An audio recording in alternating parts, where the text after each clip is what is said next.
Oké, dus wij, Fabienne en ik, wij hadden gekozen voor het thema organisatie en jobdesign of sociale innovatie of innovatieve arbeidsorganisatie. We hebben nog een bepaald moment gewoon die term gekozen.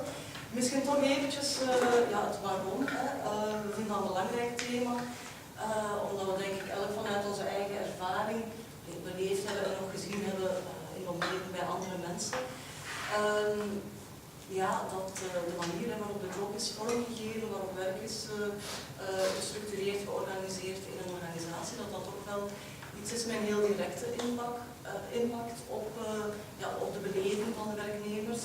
Dat dat dan ook voor een stuk iets is wat gedrag van mensen kan sturen, kan invloeden in een organisatie. Ook met betrekking tot leren, dus je kunt opleidingen volgen, maar wat dat ook echt belangrijk is, dat is dat je kansen tot ontwikkeling, tot leren krijgt in de job zelf.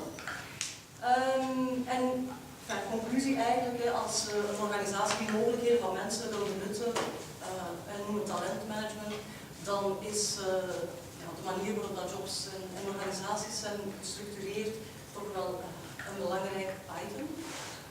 We herkennen daar ook een heel duidelijk een duurzaam thema in. Bijvoorbeeld met betrekking tot respect, eigenlijk respect tonen ten aanzien van mensen, door eigenlijk een kwalitatieve job aan te bieden, door bijvoorbeeld ook die leermogelijkheden die nagestreefd worden, door die echt te gaan verankeren in de job, in de manier van werken en samenwerken.